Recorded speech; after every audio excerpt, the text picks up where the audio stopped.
many of you will have doubts during I teaching, right? So I encourage you to ask the doubts, but it's important to be mindful, right? When and what type of question to be asked. Here's what I mean. If your doubt is directly related to the problem I'm currently solving, you should feel free to ask immediately. It will help everyone to understand the concept better, and I will be happy to address it right away. But if you're sometimes what happens that your doubt might not be related to the current discussion, right? Like a concept from another chapter, a question from a different exam, or something off topic. So in that case, I request you to wait until the end of class. And it might be sometimes possible that you might not be, you might be in a situation that you should feel that I should ask this question or not. So you can just wait until the end of class. At the end of the class, I will take all of your questions and answer them. Okay, because this method will ensure that our class stay focused and productive for everyone, right? I hope you will support me in the following this structure so that we can make the best of our time together. Okay, so before I start, I would like to quickly share something important that can help you with your preparation, because right, exams of GATE and CSIR Net are knocking your door. So it's very important to solve the PYQs, and it's essential to solve the PYQs. For that, so I want to share you something quickly that will be really helpful for you. So let me present my screen. If you can see my screen, let me know about it. Yeah, wait for a moment. Okay, you will be able to see the screen. So I'm going to present the screen, want to show you something.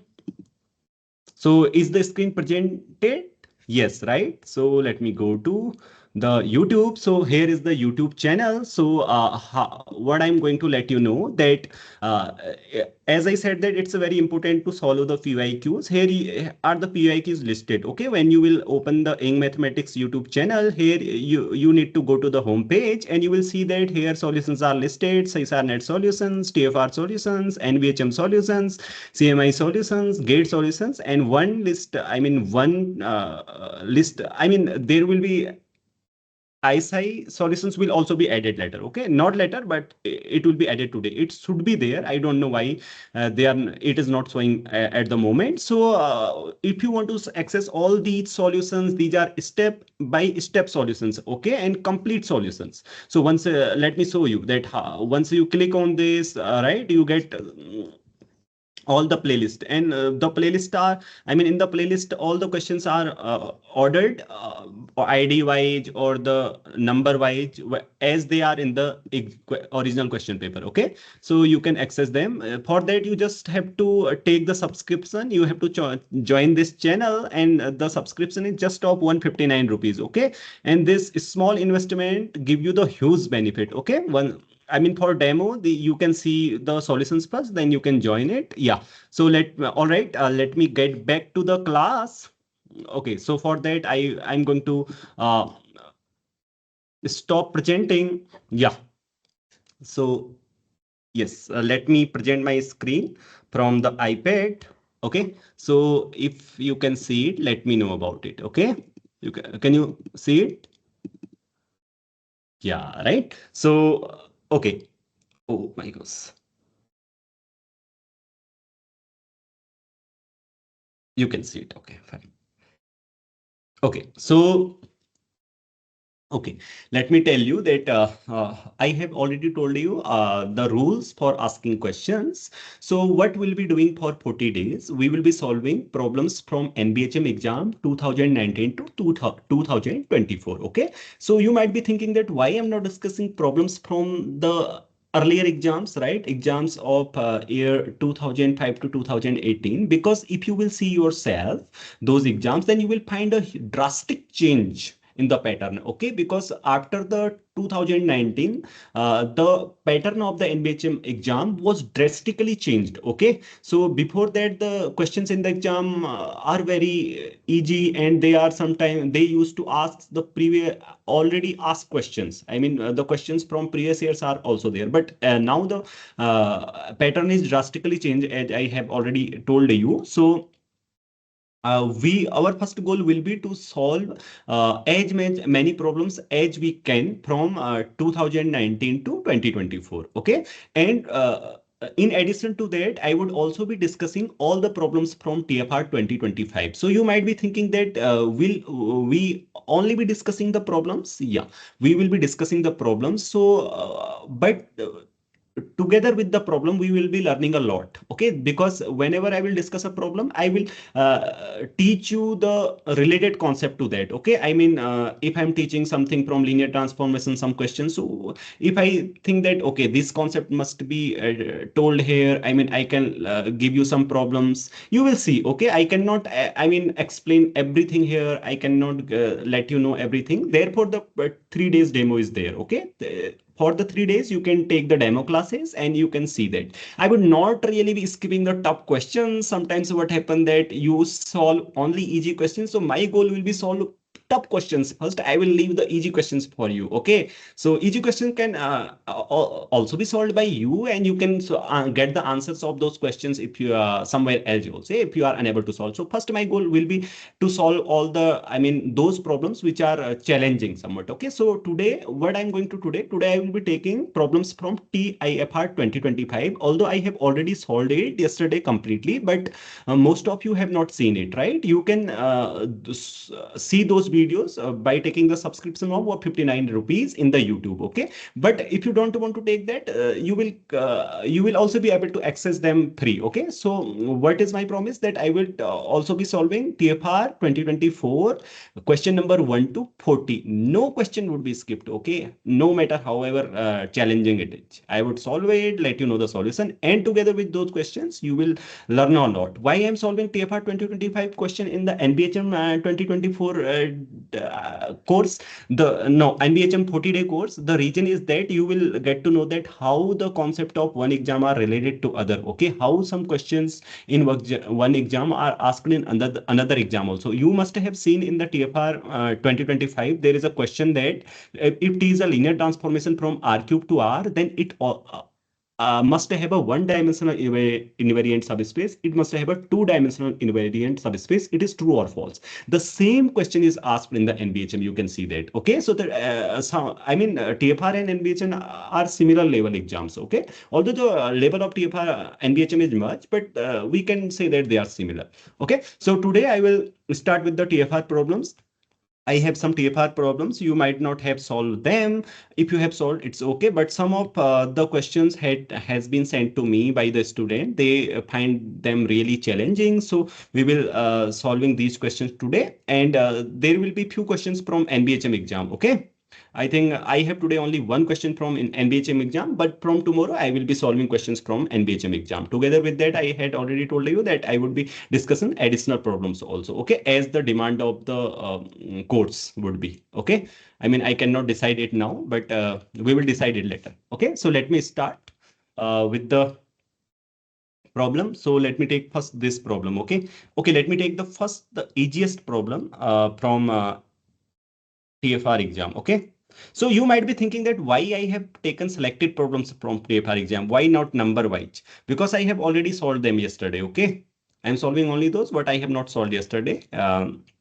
In the yesterday's class, okay. So I will be speaking both the language, English and Hindi, so that everyone here understand, okay. I can speak both the language, so you can ask me questions in both the language, whatever language you are comfortable with, okay. Even you can speak Bengali, Punjabi, and if you like you can speak Pahari too, okay. But I would be answering the question in only two languages, okay. So I would be happy if you speak your own language. Okay, so yeah, fine. Let me start then. So this is the first question. I mean, one question. Here I want to let you know something, okay? So see how we can, I mean, how we will recall the concept, okay? You might be thinking that it's good if I will tell you key points first, but together with questions, we will be doing this, okay? So this is the question number 10 of part A of TFR exam. What question says, I will show you that how can you solve it quickly, okay? There is, I mean, it can be solved in a blink of an eye in the exam. Okay, so see what it says. Let A equal to this. Consider the following statements. A has a positive eigenvalue, A has a negative eigenvalue. Okay, once you see this, these statement, focus it. Okay, so see the addition of each column sum, it is, or row sum you can say. Okay, so I will use three facts here. Each column sum is, what is each column sum? 4, right? 4. So 4 is an eigenvalue, and this is a real symmetric matrix. Real symmetric matrix, so all eigenvalues are real. No, What? it is not. No, sir. मतलब 4 नहीं है, Not. second row का 4? 5 आ रहा है. Not 4. Yeah, oh, sorry, I misread it. Okay, sorry for the moment. I misread. I think I have to solve it. Sorry. Actually, I misread. I thought that, okay, 2, 1, 1, also 4, 5. I think you have to solve it then, right? Making the characteristic polynomial. It's a real symmetric. All the eigenvalues are real, right? So, okay, let's solve it then. I think, okay, let me see if there is a quick way to see that it has some eigenvalue. Okay, let's see that it is Sir. positive definite or not negative definite. Okay. So, what, sir? Sir 2 row same है तो एक eigen value तो 0 ही होगी. Right. First row and third row. Yeah, good. So 2 rows are same. So one eigenvalue is 0. Okay. Not all eigenvalues are 0, right? Because it has rank 1. At least it is not, I mean, it is not nilpotent, I mean to say. Right? Why it is not nilpotent? Can you tell me why it is not nilpotent? Rank 1 से ज्यादा. अगर nilpotent होती तो सारे eigen value 0 होते. इसमें rank at least 2 No. है. If it was At least nilpotent, then it must be 0. You might be wondering. Why? Because it is sir symmetric trace also. 0 होना चाहिए nilpotent होता तो.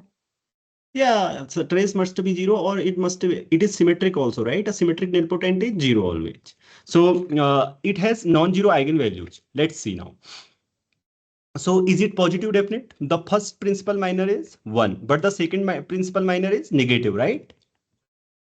So I mean to say you don't need to solve this question, okay? You can decide what, you can determine whether it has a positive eigenvalue or a negative eigenvalue just using whatever you have learned so far. Okay, if you haven't learned, I will teach you. So see, this is negative. What does it mean? It is not a positive definite matrix. It is not a negative definite matrix. It is indefinite matrix. So it has positive and negative eigenvalues as well as negative eigenvalues. So both the statement are true. So we don't need to solve it.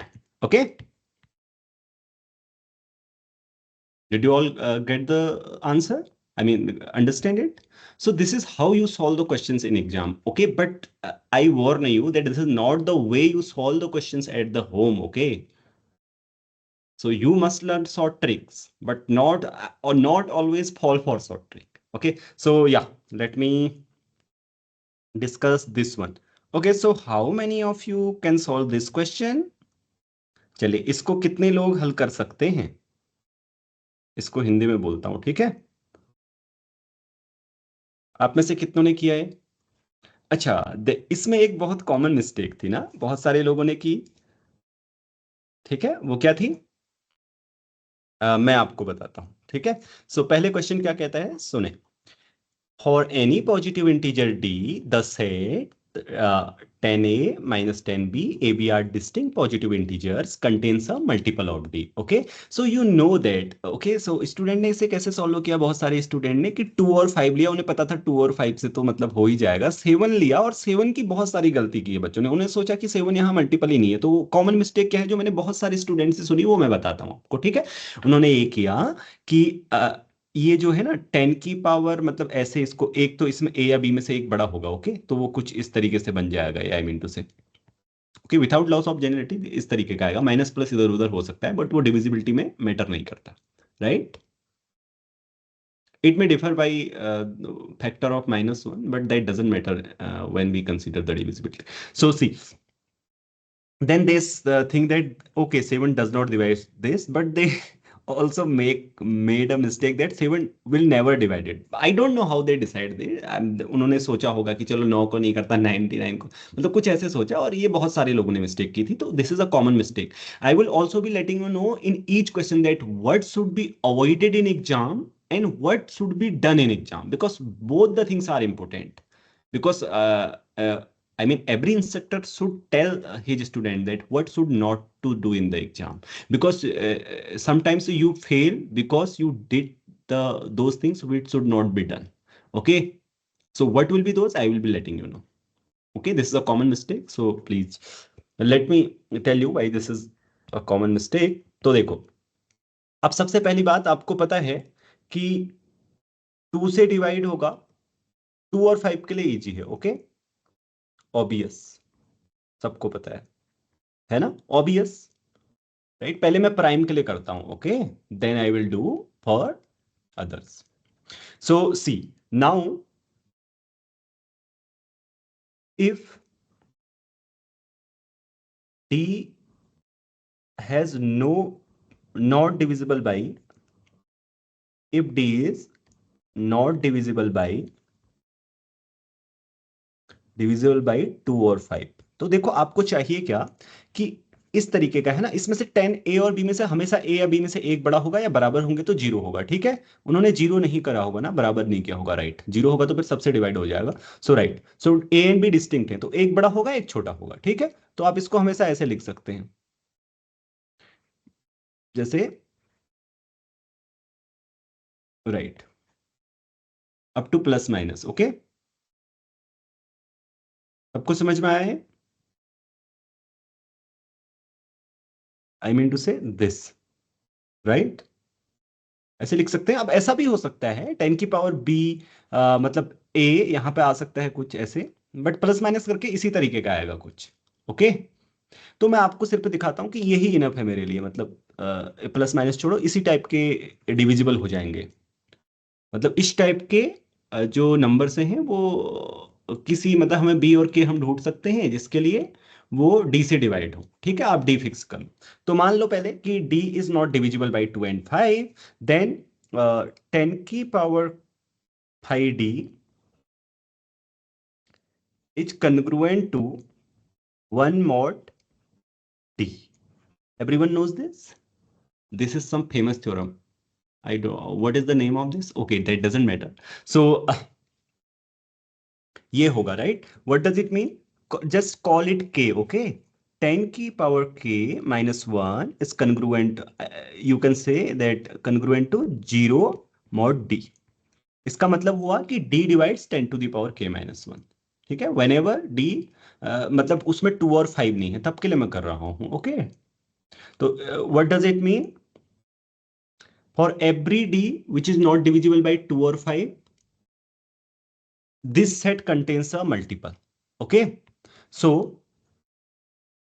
d divides 10k minus 1, so d divides, you can just put 10k minus 1, and this implies d divides 10k plus 1. Your k plus 1 is a and b is 1. Okay, so this set in that case contains a multiple of d. Okay, for 2 or 5 it's obvious. Now if d is 2, I mean 2 into something like n, where GCD of 2n is 1. Okay, then what you can do, because you can find so as above, जैसे कि मैंने ऊपर किया, we have a and b, a and b such that ऐसे होगा ना कि d divides 10a minus 10b, right. ऐसा कर सकते हो ना। Let me write it a dash and b dash। Okay, why I am writing a dash b dash, बाद में उनको वो कर दूंगा।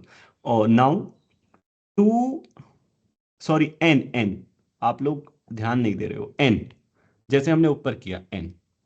ठीक है, जिस इसमें 5 भी नहीं है, मान लो अभी n में, फॉर एग्जांपल मान लो कि 5 भी नहीं है। ओके, तो 2 और 5 हमने सारे यहां ले लिए निकाल के। ध्यान दीजिए, 2 की पावर k1 एंड 5 की पावर k2।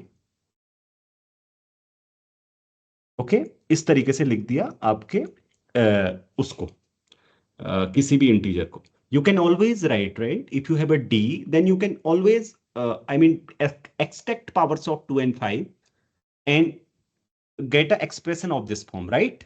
And this, अब इस n में कोई भी 2 और 5 का फैक्टर नहीं होगा. तो जैसे आपने अभी ऊपर किया था ना, आपको मतलब ये n के लिए वैसा ही मिल जाएगा, a और b मिल जाएंगे, right? So now multiply by a large enough power of 10 to the power k, okay, to इसको. ओके, तो हम पाएंगे कि d जो कि क्या है, 2 की पावर k1, 5 की पावर k2 एंड डिवाइड्स 10 की power k, 10a dash 10b dash, है ना? यस और नो? क्योंकि 2 5 इसमें जितने, मतलब आई मीन टू से कि n इसको डिवाइड कर रहा है, आपको पता है. और ये जो 2 5 जितने भी है ना, 10 की लार्ज पावर ले लेंगे. इसमें तो कितने सारे 2 5 ला सकते हैं, वो हमारे ऊपर निर्भर करता है कि नहीं, right? Take k large enough, so you get that. Now you want a b ना, तो a डैश प्लस k को a रख दो और b डैश प्लस k को b रख दो. अब एक बात आपको बता दूं, आप कह रहे होंगे सर ये a b डिफरेंट है. बिल्कुल डिफरेंट है, राइट? है ना? क्यों? क्योंकि a डैश और b डैश डिफरेंट है, उनमें k जोड़ोगे तब भी डिफरेंट आएगा. Okay, okay, so I have proved it for every d now. Okay, so there exists AB. So what we have proved? We have proved that there exists AB such that D divides 10A 10B. So this is what we want. Now you can read the question. देख लो, यही तो चाहिए था ना हमें. हाँ, तो इस तरीके से अब इसी टाइप के क्वेश्चन एनबीएचएम में भी होंगे. मैं रिसेंट वाला एग्जाम इसीलिए सॉल्व कर रहा हूं क्योंकि एक तो most of you are curious to know that what is the, I mean, solution to some specific, some not, I mean, a lot of questions in the TFR exam. One reason, and the second reason is that it will definitely help you in the NBHM exam. Okay, so any questions, please?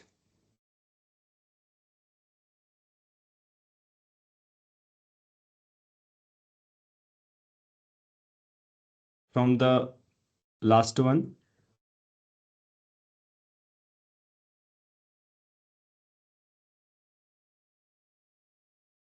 आप नहीं पूछोगे, मैं पूछता हूं एक question. Okay, so I have a question for you. You know, I mean, I don't know it's a good thing or not. I always ask too many questions. Okay, so phi n, define phi n by n, a n. ऐसे question आते हैं आपके TFR में, आपको बता रहा हूं मैं. इस टाइप के आसान नहीं आते. सो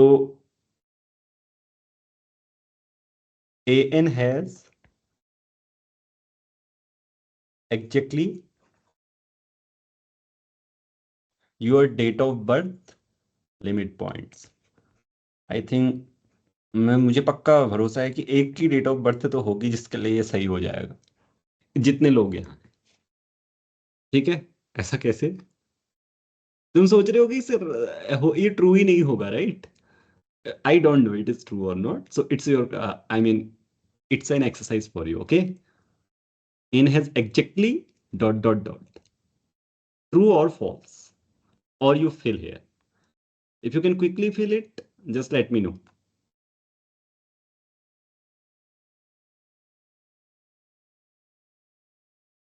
Phi n means, you know, Euler's function.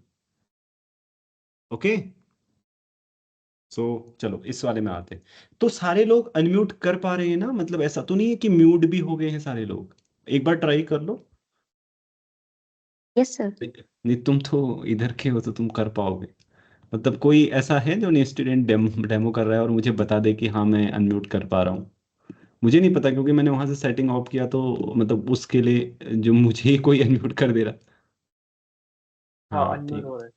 ठीक है, हो रहा है ना, चलो ठीक है। मैंने कहा क्या पता क्वेश्चन नहीं पूछा तो हो सकता है ना। Okay, so now this question, okay, very interesting question. Most of you found it to be difficult, okay, and most of students have found it because not all students, or I mean some of you have solved it also, but I I mean got queries about it. A lot of student was asking this question, and this is very good question. Okay, so see how to solve such kind of questions. So let me start. Let S3 be a symmetric group on three letters. Consider the real vector space V, the set of all functions from S3 to R, right? So तुम्हें पता है ना, कोई भी अगर आप if you have a set S and you consider all the functions from set S to R, then this is a vector space, real vector space. Okay, so now the set is S3. So, but there is a condition on the functions that these functions take the same value at G and G cube. Okay, so what is the dimension of this space? Okay, by the way, if there is no condition, what is the dimension?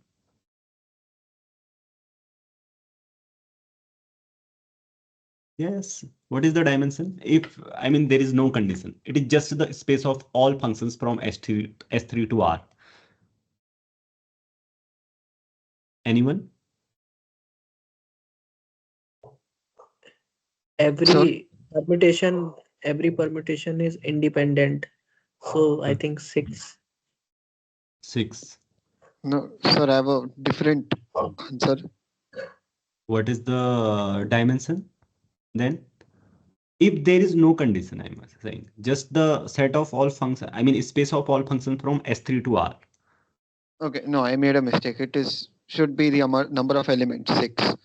Yes, sir. Ah, okay, okay, fine. So see how to solve this. 6 in that case it would be 6. Okay, उस case में 6 होगी, मैं आपको बताता हूँ. Okay, how? So given V is F S3 to R FG FG cube or FBG in S3. Okay, so see here this holds for FBG, right? So S3 is, I mean I don't we don't need to write, हमें S3 लिखने की आवश्यकता नहीं है. Okay, so why see, क्योंकि we see that we note that F is completely determined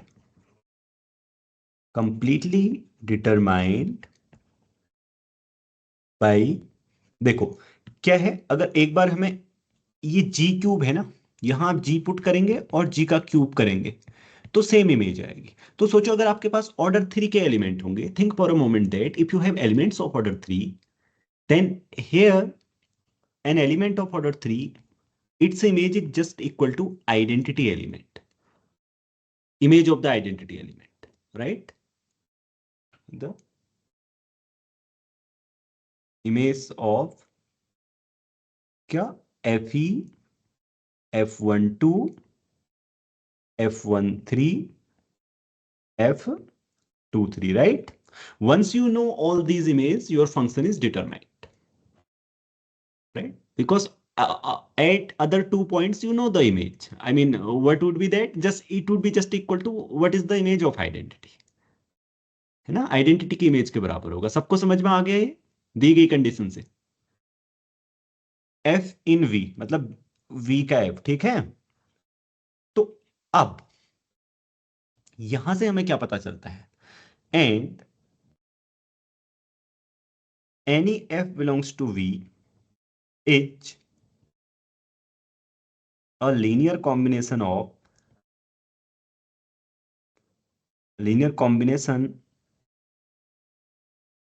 as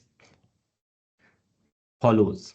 ठीक है, देखो कैसे है, मुझे कैसे पता चलेगा कि इन फंक्शंस का लीनियर कॉम्बिनेशन होगा? अभी पहले मैं लिख देता हूं फिर आपको बताता हूं, because it's not important to know the solutions, okay, it's also important to know that how to get an idea to get the solution, okay.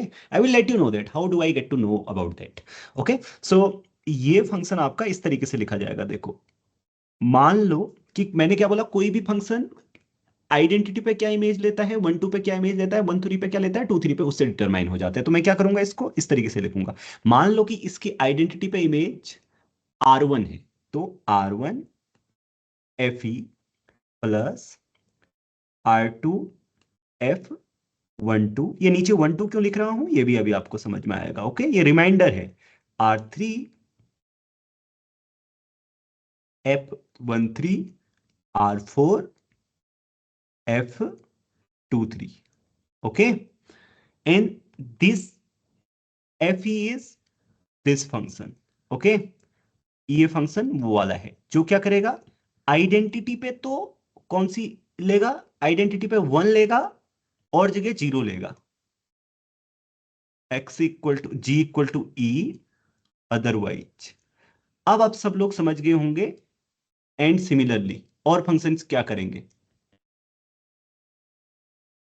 Right?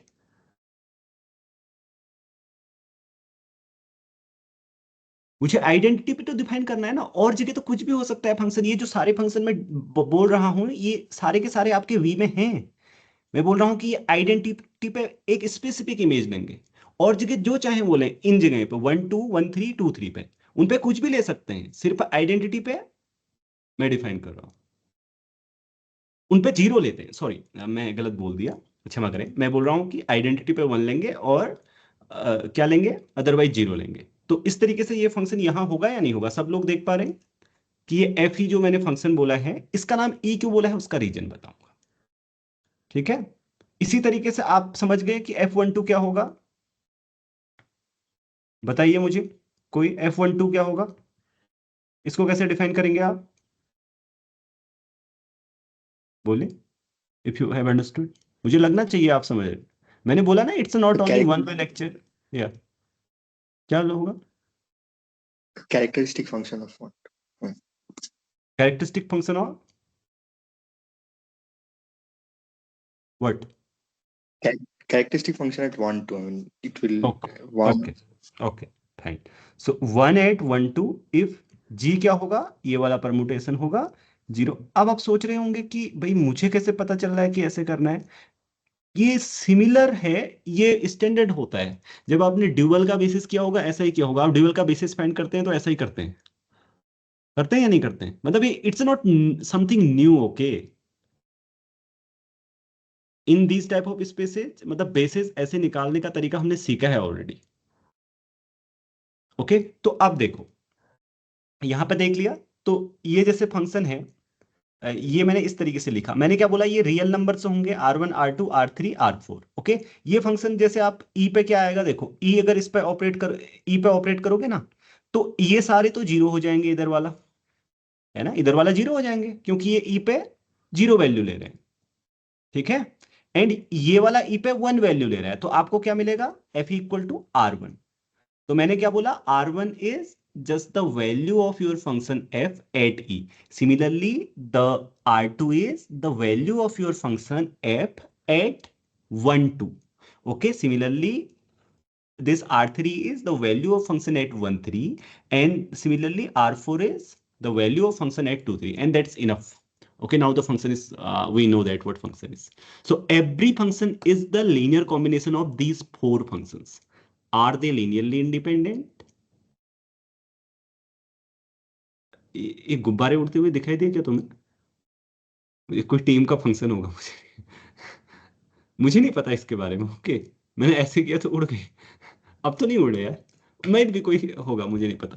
सो सी, वैसे खुशी की बात भी है, हमने कर लिया है ना, तो उड़ने चाहिए, क्या पता उसको पता लग गया हो। सो सी, ये क्या लीनियरली इंडिपेंडेंट भी है, तो डायमेंशन ऑफ, बोलो। अब आपको मैंने बोला ना, एक एग्जांपल दिया मैंने, V is 4, okay। I am leaving as an homework that prove that they are linearly independent, but this should be done in the class. So आप ही बताओ कैसे करेंगे। देखो कोई भी लीनियर कॉम्बिनेशन कंसीडर करेंगे, बहुत आसान है। जैसे ड्यूअल का बेसिस किया था ना, सेम है आपका लीनियर अलजेब्रा में आपने जैसे किया था। मैं उनको सॉरी उन फंक्शंस को नेम दे देता हूँ f1 f2 f3 दे देता हूँ हाँ फिलहाल के लिए, मान लो। ठीक है, ये लीनियर कॉम्बिनेशन आपने कंसीडर कर लिया। तो आपको प्रूव करना है C1 is 0, C2 is 0, C3 is 0, C4 is 0। So how do you prove that? Just apply, first apply करो। क्या मतलब इस फंक्शन को, इसकी वैल्यू देखो ई पर क्या है तो C1 0 आ जाएगा, एंड उसके बाद देखो 1 2 पर क्या है तो C2 0 आ जाएगा। समझ गए? मैं करके दिखाऊं एक, ये देखो C1 F1, मतलब यहाँ पे ऐसे दिखाता हूं आपको। ओके, ये कैलकुलेशन ई, तो इसका क्या होगा, इसकी वैल्यू क्या है ई पर, इसकी 1 है तो C1 आया, और सबकी 0 है जो बाकी के बचे फंक्शन है, मतलब इनकी बात कर रहा हूं मैं, इनको मैंने F2 F3 F4 लिखा तो C1 0 आ गया। And similarly C1 C2 C3 C4 0, these four functions are linearly independent and spans your given vector space. That's why your dimension is greater than 3। यहाँ पर 4 भी लिखा जा सकता था, लेकिन उन्होंने तो बनाया ऐसे कि किसी को लगे नहीं कि ये तो सही नहीं हो सकता। मतलब कई बार कि ग्रेटर देन 3 4, मतलब ऐसे भी ना में भी हो सकता है कुछ, मतलब मुझे नहीं पता उसका माइंडसेट बनाने वाले का, ये तो मैं एक अनुमान है मेरा। ओके, सो चलो, सो एनी क्वेश्चंस?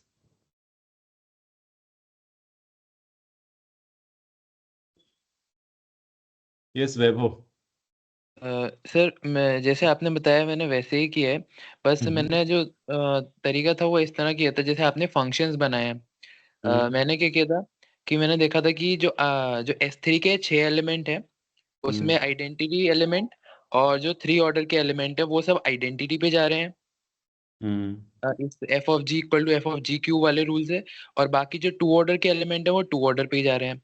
तो जो R में लीनियर कॉम्बिनेशन में लिखेंगे वो एक तो 2 ऑर्डर के 3 एलिमेंट वाले होंगे और एक आइडेंटिटी वाला होगा। तो बेसिकली बस 4 ही बचेंगे, तो इस वजह से मैंने उसको 4 लिखा था। मतलब मैथमेटिकली क्या ये सही है? मतलब मैंने उसे लीनियर कॉम्बिनेशन वाला रूल ही सोचा है कि जो इमेज जा रही है उसकी f of g equal to g cube में, तो वो इमेज में सिर्फ 4 ही डिस्टिंक्ट एलिमेंट के फॉर्म में लिख सकते हैं। पर मोर और लेस तुम यही कह रहे हो। हाँ हाँ हाँ हाँ ऐसा ही तो है वो। हाँ। But we have to, I mean हमें ऐसे लिखना भी आना चाहिए, क्योंकि कई बार ऐसे होता है तुम मन में ऐसे सोच रहे हो पर तुम्हें ऐसे उसको फॉर्मलाइज करना नहीं है। कई बार ऐसे होता है ना। हाँ हाँ, यस सर। मैंने वैसे बताया है। ओके, सो सी, वही होता है जनरल तरीका। मैं आप सभी को बता देता हूँ, मतलब इस टाइप के जो फंक्शन स्पेसेस होते हैं इसमें यही होता है तरीका। अगर आपको ना इसको बोलते हैं, मैं बताऊं, ये जो आपका V है ना, ये सब स्पेस है किसका? 3 vector space on S3। 3 vector space.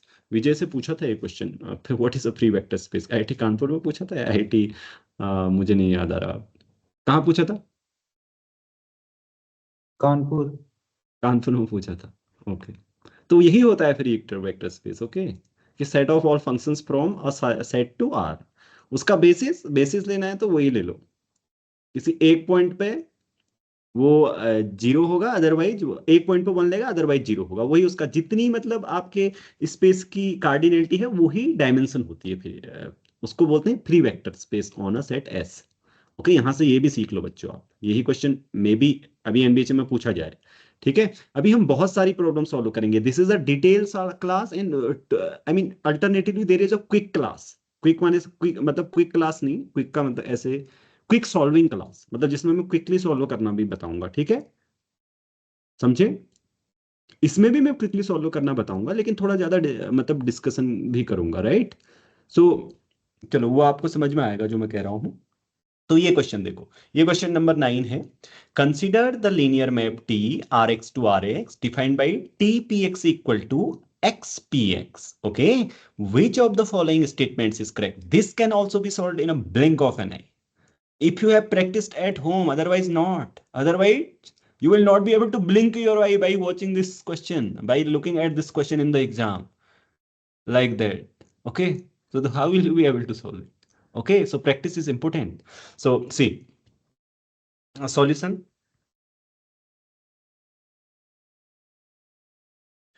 Consider the linear map TRX to RX defined by क्या दिया है? linear map पहले ही बोल दिया है, देखो बहुत सारे एग्जाम्स में अगर आता, कई एग्जाम्स में आता है कि लीनियर मैप चेक करो है या नहीं है, यहाँ लीनियर मैप है पहले ही बोल देते हैं, फिर आगे की चीज चेक करने को पूछा है।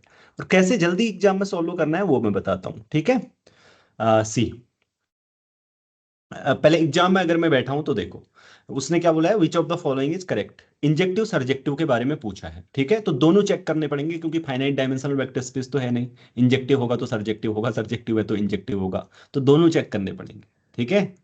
सो इंजेक्टिव के लिए क्या करना पड़ेगा, मैं मान लेता हूं कि यहां पे करता हूं मैं रफली, ठीक है, सीखो इसको। डी वाई डी एक्स, मान लो कि किसी पॉलिनोमियल की इमेज जीरो है, कर्नेल में जीरो एलिमेंट होगा ओनली, अगर इफ एंड ओनली कंडीशन होती है, और linear transformation is one one if and only if it's kernel consist of only zero vector, okay. So if you do this and you know, right, this is p dash x plus px, देखो ये आया। अब यहां से तुम polynomial की जगह वो रखो, मतलब मान लीजिए कोई पॉलिनोमियल है आपका, i goes to 1 to n minus 1 ai xi minus 1, so this would be i goes to 1 to n a, sorry 0 to n ना, n डिग्री की पॉलिनोमियल है, ठीक है, a n x i equal to 0, sorry यहाँ पे ए आई आएगा, हाँ समझे, मैंने शॉर्ट में लिख दिया, राइट, डिफरेंशिएट करके वही आएगा ना, sorry i goes to 1 to n होगा ना ये, हाँ i goes to 1 to n. अब क्या करो, कंपेयर कर लोगे फिर, जैसे एक्स से मल्टीप्लाई कर दो फिर से अंदर, I goes to 1 to N A I x I, दूसरी तरफ ले जाओ उसको minus I goes to 0 to N, sir coefficient भी तो चेंज होगा, डेरिवेटिव भी। कोफिशिएंट कैसे क्या चेंज होगा, ए आई मतलब A I dot I x is power I minus 1 में से। हाँ हाँ हाँ, यहाँ पे तुम आई आएगा बोल रही हो ना, हाँ थैंक यू, आएगा ये बिल्कुल है। सो अब everything is okay right, you can do this calculation ना, सारे बच्चे कर सकते हैं, मुझे बताने की जरूरत नहीं है, आपके लिए छोड़ सकता हूं मैं ये calculation. Now compare on both side and get the, जैसे मतलब x की पावर n के कोफिशिएंट वो कर लो, जैसे यहाँ x की पावर 0 का कोफिशिएंट क्या है, a0, यहाँ है ही नहीं, 0 है, राइट, इस तरीके से, क्योंकि फिर सबको 0 होना पड़ेगा, एक्चुअली आपके पास आ क्या रहा है, आई ए आई इक्वल टू ए आई आ रहा है, राइट, तो फिर आई तो 0 होता नहीं है, मतलब नहीं है ना 0, right, I mean just solve it, okay, मैं कैलकुलेशन से नहीं कर रहा हूं क्योंकि आई ए आई से नहीं आएगा। सो जैसे मैं बता देता हूं आपको, a0 इक्वल टू 0 आ जाएगा, राइट, ऐसे कंपेयर करके, फिर a1 की वैल्यू निकालो, a1 को 0 लाओ, ऐसे करके सारे 0 आ जाएंगे, वो तुम कर लोगे, मुझे पता है वो डिफिकल्ट नहीं है, okay. So may I move to next, कि कैसे सब्जेक्टिव प्रूव करेंगे। और दूसरा, अगर आप डिफरेंशियल इक्वेशन सॉल्व करना चाहते हो, उसको भी सॉल्व करके फटाफट से, पॉलिनोमियल नहीं हो सकता वो भी कर सकते हो, ठीक है, यहाँ पर से दूसरा तरीका, चलो। सो अब यहां से क्या है, सर्जेक्टिविटी। सो सर्जेक्टिविटी चेक करने के लिए बहुत सारे आप में से कुछ मिस्टेक कर सकते हैं, वो मिस्टेक क्या हो सकती है मैं आपको बताता हूँ। मिस्टेक ये हो सकती है कि आप ऐसे चेक करो कि क्यू एक्स है यहाँ पे, और उसको हम क्या पी एक्स पुट करें कि उसका डेरिवेटिव ये आए, तो बजाय इसके हम क्या कर रहे हैं, देखो सी, you want to see whether it is surjective or not, so it's enough to see that ये इमेज में है या नहीं, राइट, ये इमेज के एलिमेंट्स होंगे तो ये पूरे आर एक्स को स्पान करते हैं, तो आर एक्स भी पूरा का पूरा किसके अंदर होगा, इमेज के अंदर होगा, तो इमेज आर एक्स के बराबर हो जाएगी, तो सी, और वो आसान है देखना, क्यों, surjectivity, we so that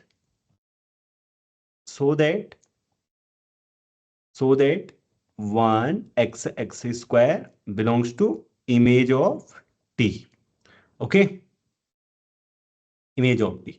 so put P x equal to क्या पुट करेंगे बताओ, एक्स 1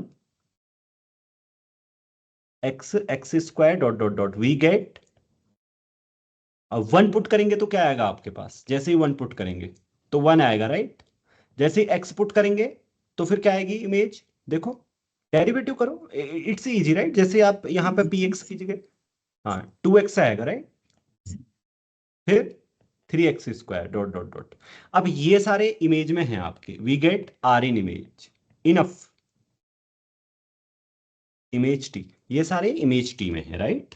अगर ये सारे इमेज टी में हैं तो इसका मतलब ये देखो, ये 2x इमेज में है तो x भी इमेज में है 1/2 से मल्टीप्लाई करके, तो we get these are in the image all. So image of t is rx. Okay, so in this way this is surjective, bijective, injective and bijective.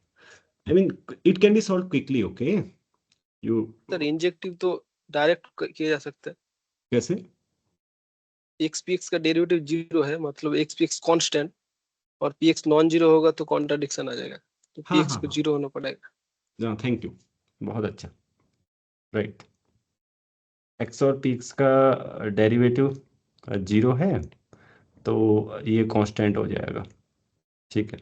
तो मुझे हमें इतनी लंबी कैलकुलेशन नहीं बतानी चाहिए। You are right to point it out. So यहाँ से फिर कंपेयर कर लो, ये क्या होना चाहिए? पी एक्स से 0 होना चाहिए, अदरवाइज ये पॉसिबल ही नहीं है, राइट? अगर क्योंकि पी एक्स से नॉन जीरो होगा तो फिर क्या होगा, आपका कांस्टेंट आएगा ही नहीं कभी। Okay, I mean we have used some calculus but it's okay. Okay, पता है ना, अगर डेरिवेटिव 0 हो सर तो ये क्या मैट्रिक्स लेके सॉल्व कर सकता है? मैट्रिक्स से देके सॉल्व करना नहीं चाहिए क्योंकि इनफाइनाइट डायमेंशनल है।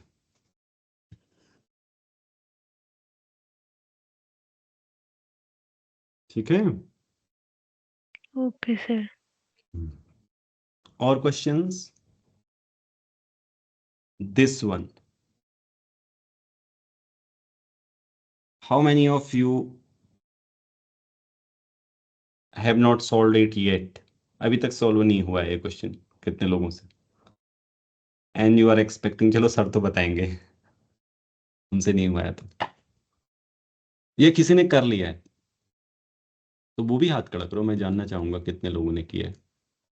कोई भी हो, just raise your hand. Raising your hand takes you, I mean does not cost you, क्या कॉस्ट करेगा, हाथ ही तो उठाना है।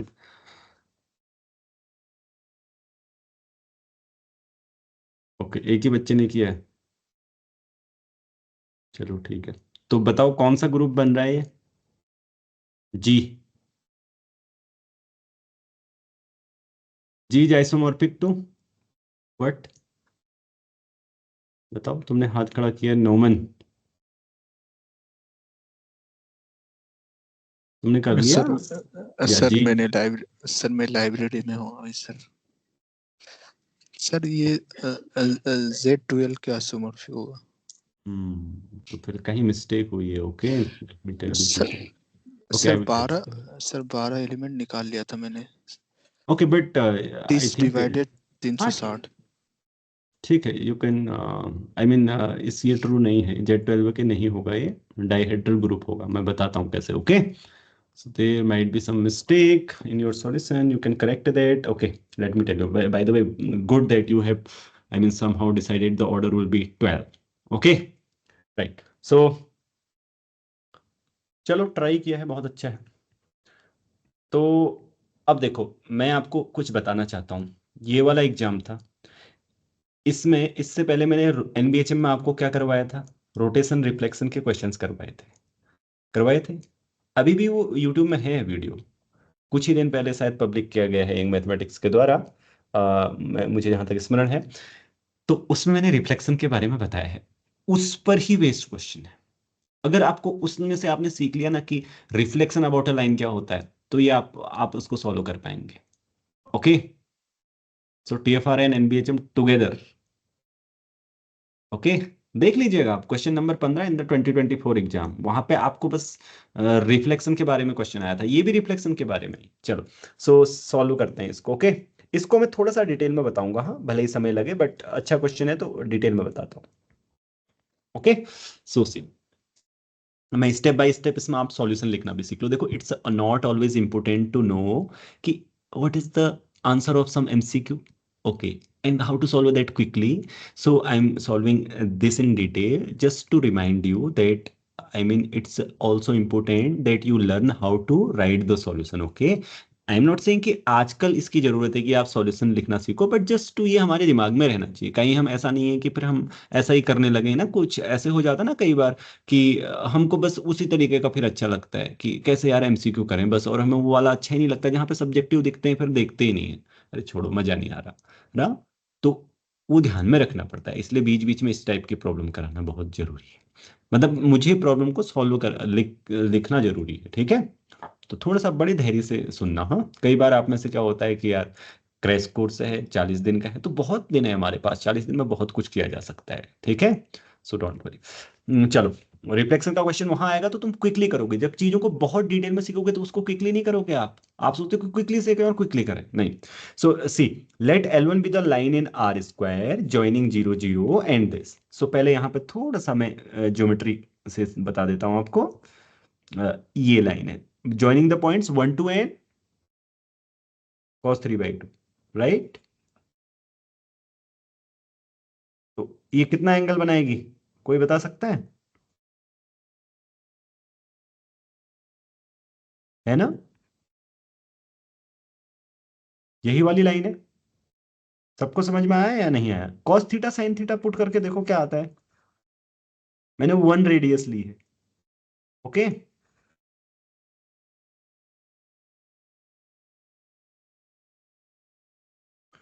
सी, ठीक है। दूसरी L2 क्या लाइन है, ज्वाइनिंग √3/2, ये कितना एंगल बनाएगी, कोई बता सकता है। 5/3। 30 डिग्री सर, 30 डिग्री। 30 डिग्री बनाएगी, बिल्कुल सही। सो बिल्कुल ठीक समझ रहे हो आप। √1/2 उल्टा लिख दिया। क्या उल्टा लिख दिया। यस, 5/6 नीचे आएगा। 30 को 60 लिख दिया, 60 को 30। अरे अच्छा सॉरी, हाँ यार उल्टा लिख दिया। अब प्लेन को उल्टा समझते हो कि मैं सुल्टा करूं, क्या करूं, सुल्टा कर लेता हूं, ठीक है। तो यहां पे आएगा ये, मतलब ये 2 लाइन्स हैं, हाँ इसकी जरूरत नहीं है, ठीक है, एक ही लाइन की जरूरत है। मैं इसको मिटा देता हूँ, ये क्या है आप लोग समझ गए। चलो, सो आप सोच रहे होंगे बनाया क्यों जब मिटा नहीं था। अरे सिर्फ आपको दिखाने के लिए ऐसा है करके। अब रिफ्लेक्शन अबाउट अ लाइन क्या होता है, जो पासिंग थ्रू थीटा है, एंड यहाँ पे मान लो cos theta sine theta point है कोई, और 0 0 और कॉस थीटा साइन थीटा से पास हो रही है। तो ध्यान से समझना इसको। पहले सोचो कि कोई लाइन को, किसी पॉइंट को यहाँ पे फिक्स कर लो। ऐसा हो सकता है या नहीं हो सकता है, मैं देखता हूँ, मतलब थोड़ा सा डायग्राम बनता है या नहीं बनता है। ये पॉइंट है, ये लाइन है, शायद वो मैं नहीं कर पा रहा हूँ। मतलब जैसे आप इसको समझो कि आपने रोटेट किया है, पहले आप क्या कर रहे हो, इस लाइन को रोटेट कर रहे हो थीटा एंगल। आप समझना इस बात को, ठीक है। इस लाइन को आपने थीटा एंगल रोटेट किया, ठीक है। तो ये एक्स एक्सिस में मिल जाएगी, राइट। पहले आप क्या है, मैं रिफ्लेक्शन बता रहा हूं आपको, रिफ्लेक्शन कैसे निकालते हैं। So rotate plane, I mean rotate the line clockwise by theta, okay. तो ये लाइन यहां मिल जाएगी ना, सभी लोग समझते हैं ऐसा, यस और नो,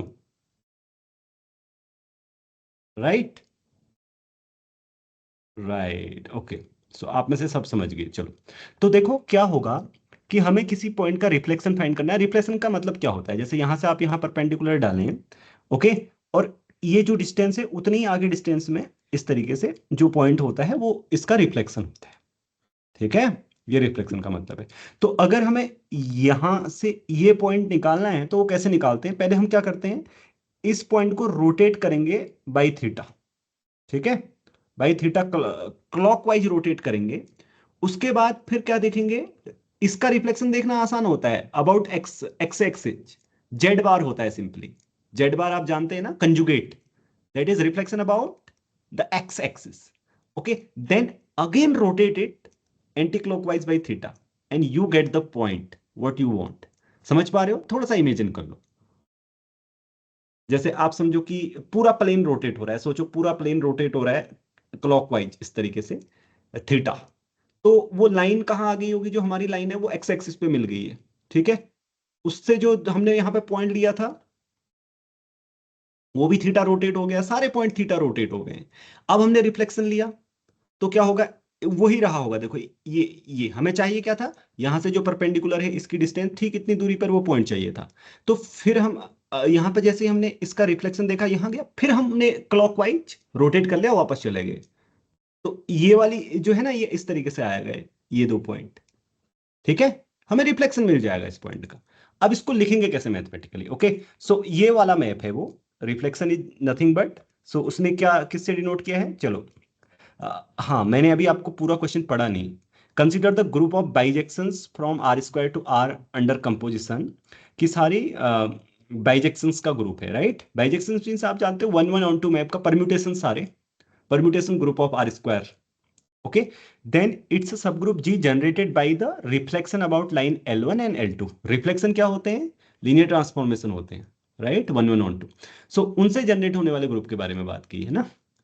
ठीक, तो मैं उनका पहले फॉर्मूला तो निकाल लूं, पहले देख तो लूं वो है क्या, तभी तो मैं उसके जनरेट होने वाले ग्रुप की बात करूंगा। सो देखो, सबसे पहले आपका अगर कोई भी आर्बिट्ररी पॉइंट है जेड, उसको मैंने बोला क्लॉकवाइज रोटेट करो, किससे, थीटा से। क्लॉकवाइज रोटेट करने के लिए क्या करते हैं हम, बताओ, किससे मल्टीप्लाई करते हैं, minus minus i theta z, right. Clockwise rotate हो जाएगा ना। एंड देन हम क्या करेंगे, इसका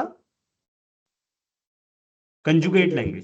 कंजुगेट लेने पे कंजुगेट लेने पे क्या हो जाएगा, ये हो जाएगा, राइट। रिफ्लेक्शन लेंगे अबाउट एक्स एक्सिस, उसके बाद फिर क्या करेंगे, फिर से किससे रोटेट करेंगे, इसको rotate clockwise, anti clockwise.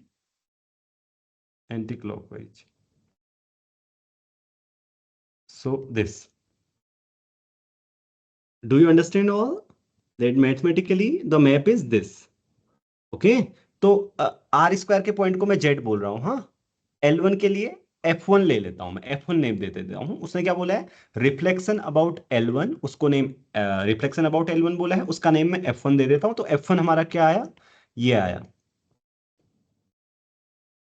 e की पावर 2i, कहाँ है वो, पहला एंगल क्या था, पहला एंगल क्या था, π/6, π/3, पहला π/6 था ना L1 के लिए, लाइन L1 के लिए। इसके लिए क्या है, π/3 होगा ना, L1 के लिए π/3, √3 आ रहा है ना, tan थीटा। अच्छा चलो, जेड एंड F2, इसका फॉर्मूला क्या आएगा, 2i π/6, π/6 यानी कि, चलो π/6 ही लिखता हूं फिलहाल के लिए, 6 जेड बार। ठीक है, सबको समझ में आ गई ये बात, सर हाँ। एक बार आप ये जो रिफ्लेक्शन लिखा है आपने z से e रेज पर माइनस आयोटा z फिर z, ये एक बार रिपीट कर देंगे। रिपीट क्यों, मतलब तुम सुन नहीं पाए थे या समझ में नहीं आया? सर वो समझ नहीं आया, मतलब ये कैसे हुआ, वो थोड़ा समझ में नहीं आ रहा। तुम ये समझ गए हो कि अगर कोई भी पॉइंट यहाँ पे हो, मैंने बोला कि इसको मैं, देखो तुम पूरे प्लेन को अपने मन में सोचो, पूरा प्लेन रोटेट हो रहा है, तो इसका रिफ्लेक्शन यहाँ पे होता है, राइट। ऐसे परपेंडिकुलर डालो हाँ इसमें, जो यहाँ पे ये होता है। अब इसको पूरा रोटेट करो, तुम पूरा रोटेट करो, इस ये जो जितना दिखाई दे रहा है तुमको प्लस का, ये प्लस टाइप का दिखाई दे रहा है ना, रेड लाइन, और इससे इसको पूरा रोटेट करो इस तरीके से थीटा एंगल से, तो ये कुछ ऐसा दिखेगा, राइट। हाँ तो yes, फिर sir। बैक रोटेट करो, तो क्या सही बात नहीं है मेरी?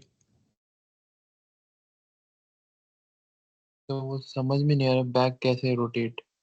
बैक रोटेट करने का मतलब, मन में तो रोटेट कर लो, मैं बताऊंगा फिर मैथ्स में कैसे करते हैं।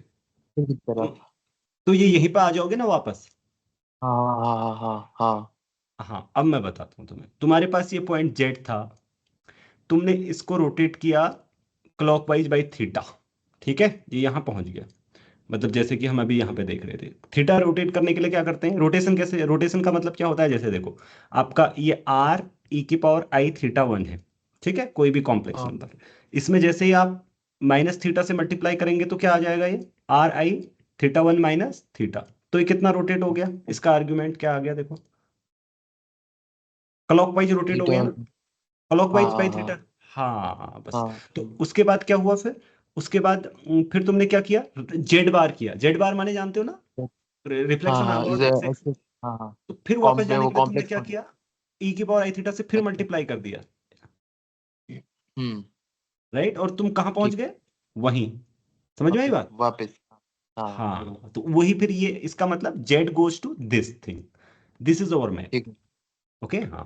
तो ये दो मैप्स हैं, वो L1 के लिए ये है, L1 को ये करस्पॉन्ड करता है, और L1 ये है आपका, जो L1 लाइन है उसके लिए है, ये L2 लाइन है उसके लिए है, ठीक है। अब इससे जनरेट होने वाला ग्रुप हमें चाहिए। इन दोनों का ऑर्डर कोई बताओ जल्दी से, what is the order of? बताइए, मैं तो जल्दी बोलता है टू। 12 होगा। दो बार रिफ्लेक्ट करोगे तो वहीं पहुंच जाओगे ना जहां से रिफ्लेक्ट किया था, है नहीं? जैसे आप कहो कि इस पॉइंट का रिफ्लेक्शन यहां पहुंच गए, फिर इस पॉइंट का रिफ्लेक्शन वहीं पहुंच गए, तो आइडेंटिटी आ गया। रिफ्लेक्शन का ऑर्डर टू होता है। ओके, सो दोनों का ऑर्डर टू है। अब आप सोच रहे हैं दोनों का ऑर्डर टू है तो ग्रुप जनरेटेड बाय देम कितने ऑर्डर का होगा जी? तुम्हें पता है ये क्वेश्चन पूछ रहा है हाँ, बंदा, तो मतलब 4 ऑर्डर का हम नहीं बोलेंगे ना, ऐसा मन में सोच रहे हो? मे बी कितना ऑर्डर होना चाहिए? So first of all see, it is non-abelian or not. So f1 square equal to e, identity हाँ, f2 square equal to e, ठीक है। दोनों का ऑर्डर टू है, लेकिन it might not be of, I mean देखते हैं कितने ऑर्डर का बनता है, ठीक है चलो। तो उसने बोला है, देखो आप यहां से अनुमान लेते हैं एग्जैक्टली 12 एलिमेंट्स। तो ये नॉन एबिलियन है तो फिर डाइहेड्रल ग्रुप बनेगा, या डाइसाइक्लिक A4 बनेगा, या फिर डाइसाइक्लिक ग्रुप बनेगा। Okay Q6। अब क्या बनता है वो देखते हैं। ओके, समझ में आई बात? डाइहेड्रल बनता है, या A4 बनता है, या वो बनता है। चलो, नो हमें तो सिर्फ ये देखना है कि कितने एलिमेंट है ना, हमें तो देखना ही नहीं है कि कितने ऑर्डर का क्या बनता है वगैरह, राइट? हमें तो ऑर्डर देखना है सिर्फ। बट ऑर्डर देखने के लिए चलो F1 F2 देखते हैं। F1 F2 कितना आएगा? F1 F2 कितना आ रहा है बताओ? F1 F2 जेड e की पावर π/6 जेड बार, इसमें फिर अप्लाई करो क्या? F1 अप्लाई करो, तो e की पावर 2i, मैं थोड़ा सा लिखने का तरीका मेरा गलत है, इस तरीके से लिखा जाता है, 2πi बाद में लिखा जाता है ना जनरली। सो इससे मल्टीप्लाई और इनका बार। ओके,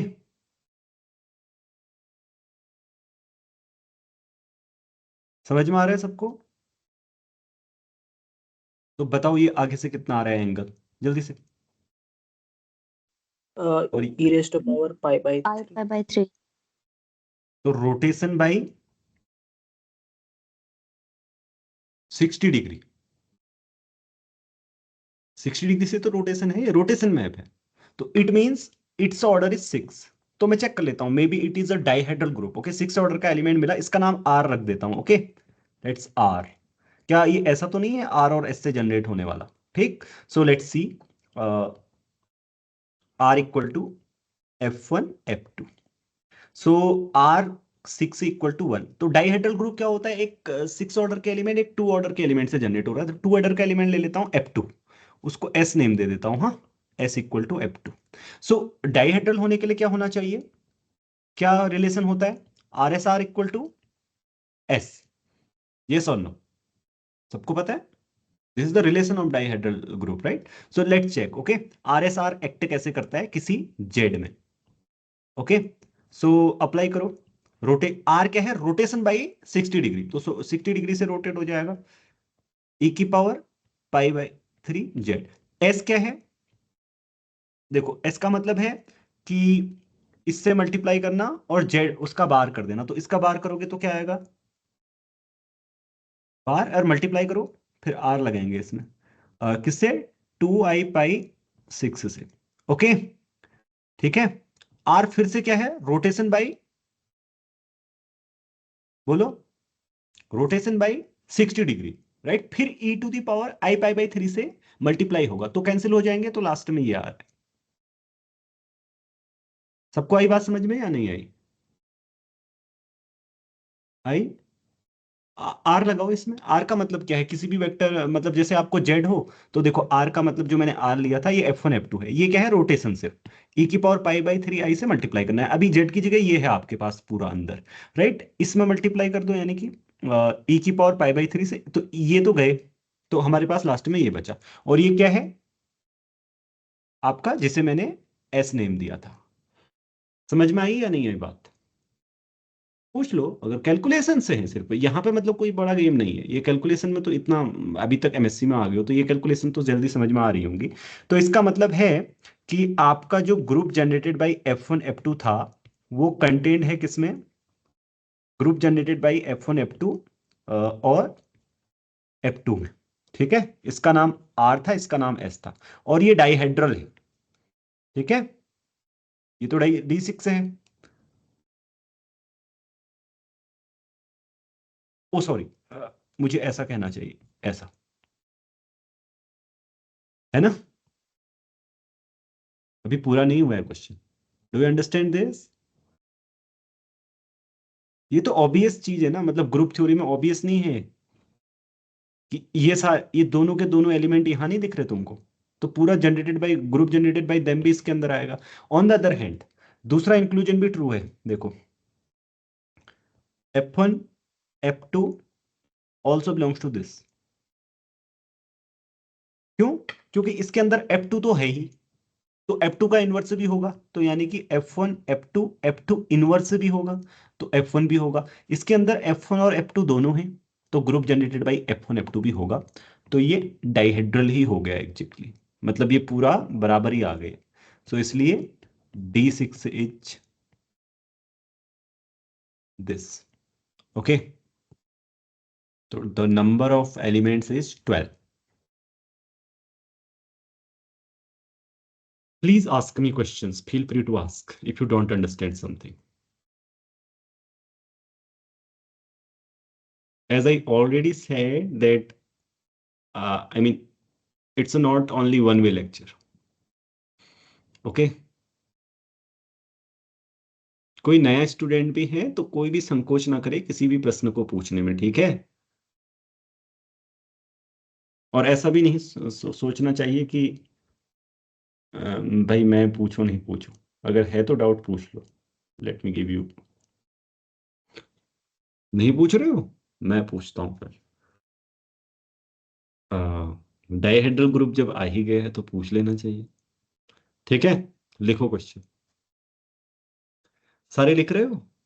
अच्छा हाथ खड़ा करो जो लिख रहे हैं, raise your hand if you are writing, just to know कि यू आर एक्टिव और नॉट, या खाली ज्वाइन करके बैठ गए हो। कितने लोग एक्टिव हैं?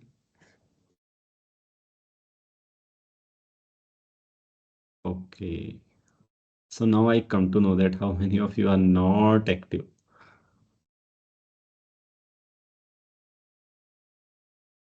कोई अगर अपने भाई बहन को बैठा के गया होगा, ए सर बोल रहे हैं हाथ खड़ा कर दूं क्या? हाँ करना, क्या जाता है। चलो, सो लिखो the number of normal subgroups of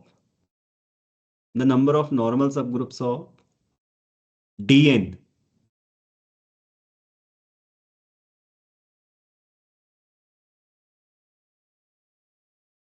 okay, next question लिखो the number of automorphism of Dn. Okay, ये पता होनी चाहिए तुम्हें, CMI में आया है ना क्वेश्चन, आउटोमॉर्फिज्म ऑफ Dn, बड़ी आसान होती है, करके देखना। चलो, सो अगला क्वेश्चन अब आते हैं। मुझे लग रहा है NBHM की बारी आ गई है, आ गई है। NBHM की बारी नहीं, पहले एक छोटा सा बहुत इजी सा क्वेश्चन मैं इसको कर लेता हूं। ओके, तुम एक बात मुझे बताओ, मैंने TFR पार्ट बी का तुमको कंप्लीट करा दिया लगभग, ठीक है, मे बी एक दो रहा होगा, तो तुमको डिफिकल्ट फील हुआ जब मैंने सॉल्यूशन कराया? मैं उनसे पूछ रहा हूँ जो कल क्लास में थे। अच्छा सारे लोग पहले हाथ नीचे कर लो, किसी को डिफिकल्ट फील हुआ TFR का exam? I just want to know कि मैं सही से सॉल्व करा रहा हूँ या नहीं। ओके, ये हाथ क्यों खड़े हैं, मतलब हाँ डिफिकल्ट फील हुआ इसलिए? कुछ लोग भूल गए हाथ खड़े किए तो हाथ ही खड़े ही रह गए अब। नहीं मतलब मेरे सॉल्व कराने के बाद तो नहीं हुआ होगा, मैं तो ऐसे बता रहा हूँ। देखो किए जा सकते हैं, क्वेश्चन बहुत डिफिकल्ट नहीं है, आप कर सकते हो। देखो ये आसान है। सो फॉर्मूला क्या होता है, यू एवरीवन नोज कि if n equal to p1 k1 p2 k2 dot dot dot pr kr, then number of non-isomorphic isomorphic groups of order n is partition of, क्या होता है बताओ, मुझे नहीं भी K1 पता हो सकता है ना, partition of K2. क्योंकि मेरे लिए इंपॉर्टेंट नहीं है कि ये सब फॉर्मूले याद रखूं मैं। सो नाउ हेयर 2025 को, ये तो मैंने भी याद रखा है। 2025 को क्या लिखते हैं, शायद 45 का स्क्वायर, 9 पंचे 45, तो 3 का 4, 5 का 2, ठीक है। तो इस केस में आंसर कितना हो गया, पार्टीशन ऑफ 2, पार्टीशन ऑफ 4 मैंने सुना है 5 होते हैं, पार्टीशन ऑफ 2 2 होते हैं, ठीक है। सो वैसे मैंने 1 लिखा था पर ठीक है। चलो, तो आंसर आ गया 10। तो इसको सही करो। अब ये वाला क्वेश्चन इस एग्जाम में नहीं आया है, वो एग्जाम ढूंढ के लाना था तुम। तो ये सबने किया है एग्जाम में, इसको करके थोड़ा खुशी हुई होगी, पर खुशी होने की भी बहुत बात नहीं है एग्जाम में, क्योंकि सभी ने कर लिया, नॉर्मलाइज हो गया होगा। कौन बंदा इसको नहीं किया होगा पता है, जिसने सोचा यार चलो देख आते हैं टीएफआर का एग्जाम कैसा होता है। ये ग्रुप थ्योरी बिल्कुल ही नहीं पढ़ी है। जब वो अभी ऐसा भी होता है कई बार ना, हम जैसे किसी एग्जाम में ऐसे ही चले जाते हैं और फिर बाद में आते हैं और रियलाइज करते हैं वो ऐसे क्वेश्चन भी थे यार, मैंने पहले पढ़ा ही नहीं था, इतना आसान था। मैं आपसे कह रहा हूँ कि एनबीएचएम और टीएफआर में भी आप ऐसा फील कर सकते हैं, बट उसके लिए क्या करना होगा, 1 साल ढंग से, बहुत ही अच्छी तरीके से, मतलब जब आप स्टार्टर है, स्टार्ट बिगिनर्स की बात मैं कर रहा हूँ, बढ़िया करके पढ़ना होगा, बहुत ही मेहनत, उस मेहनत का भी आनंद लेना पड़ेगा, फिर एग्जाम्स ऐसे क्वालिफाई होंगे, आप भी मतलब याद करिएगा। चलिए, सो अब आते हैं एनबीएचएम के क्वेश्चंस, अब से स्टार्ट है, ठीक है। लेकिन रोज टीएफआर के क्वेश्चंस कुछ ना कुछ, देखो मैं हाँ मैं आपसे कह रहा था ना, मैंने किया है, आपको कदाचित विश्वास ना हो रहा हो। देखो टीएफआर का फुल सॉल्यूशन किया हुआ है यहाँ पे, एक भी क्वेश्चन नहीं छोड़ा है, नो क्वेश्चन इज स्किप, ठीक है। सो सी, कल मैंने कराया था सारे स्टूडेंट को fully solved, okay, and detail में किया हुआ, ये यूट्यूब में अवेलेबल हो जाएगा, ठीक है। आप लोग सब्सक्रिप्शन लेके देख लीजिएगा। चलो, सो बहुत डिटेल में एक्सप्लेन किया है। ये वाला एनबीएचएम टोपोलॉजी से स्टार्ट करते हैं। अगर किसी ने टोपोलॉजी नहीं पढ़ी है वो भी चिंता मत करो, ये समझ में आ ही जाएगा। अब मैं इसके साथ साथ ना, इन क्वेश्चंस के साथ साथ आपको सिखाता चलूंगा सब कुछ, ओके। सो ये है एनबीएचएम 2020 का है, मे बी, आई थिंक उसके अराउंड होगा। बड़ा अच्छा क्वेश्चन है, ठीक। चलो करते हैं इसको। ऐसा ही क्वेश्चन आपका टीएफआर में भी आया था ना। क्यों मैं बोल रहा हूँ टीएफआर में क्वेश्चन पूरा हम सॉल्व करेंगे 2025 का, क्यों, देखो टीएफआर में जो आइडिया यूज हुआ था वो यहां भी होगा सेम, इस वाले क्वेश्चन में, इसलिए so that you learn that the concept from one exam are useful to another exam also, okay. और जब क्वेश्चन करते करते मैं आपको बहुत चीज सिखाता हुआ चलूंगा। मैं ऐसा नहीं चाहता कि एक दिन मैं क्लास करूं रियल की और उसमें दिखाऊं कि देखो भाई शॉर्ट में क्विक रिवीजन कर लेते हैं यहां से यहां तक, नहीं, मैं ऐसा नहीं चाहता। मैं चाहता हूं कि क्वेश्चन लूं, क्वेश्चन लूं, क्वेश्चन लूं डिफरेंट टॉपिक से, एंड जब मुझे लगेगा कि इस क्वेश्चन में ये भी बता सकता हूँ, ये भी बता सकता हूँ, ये भी बता सकता हूँ, ये भी बता सकता हूँ, उसको बताता चलूंगा। क्वेश्चन भी हो जाएंगे, साथ साथ आपके दिमाग में वो चीजें भर भी जाएंगी जो होनी चाहिए एग्जाम के लिए आवश्यक, ठीक है। सो चलो, बड़ा इंटरेस्टिंग क्वेश्चन है। टोपोलॉजी का कोर्स कर रहे थे ना हम सब लोग, मजा आएगा तुमको भी। तुम कहोगे हमने तो कनेक्टेडनेस तक ही पहुंचे हैं अभी, तो कनेक्टेडनेस का ही है क्वेश्चन। देखो सुनो ध्यान से, क्या कहता है, बड़ा इंटरेस्टिंग है। Let x be the space of all real polynomials. अब आपको इसको हम किससे डिनोट करेंगे, P5R, हमारे स्टैंडर्ड नोटेशन से, ठीक है। So of degree at most 5 we may think of x as a topological space via its identification with R6 given by, we can identify it with R6, right? ये identification भी उसने दे दिया, मतलब इसको हम मान सकते हैं 6 टपल्स का स्पेस, और उसमें फिर टोपोलॉजी आएगी क्योंकि R6 में क्या होती है, topology. So which of the following subsets of X is connected, right connected or disconnected in the box as case may be, as the case may be। चलो एक एक करके वही स्टैंडर्ड चीजें मैं आपको बता देता हूं। क्या स्टैंडर्ड चीजें हम यूज करते हैं? 3 तरीके लगभग लगभग हम मोस्टली यूज करते हैं कनेक्टेडनेस को प्रूव करने के लिए। और भी हो सकते हैं, ऐसा नहीं कह रहा हूं कि नहीं होते हैं, तो वो 3 दिमाग में रखना। अभी कनेक्टेडनेस के क्वेश्चन आएंगे, उन तीनों में से एक होंगे डिस्कनेक्टेडनेस, कनेक्टेडनेस।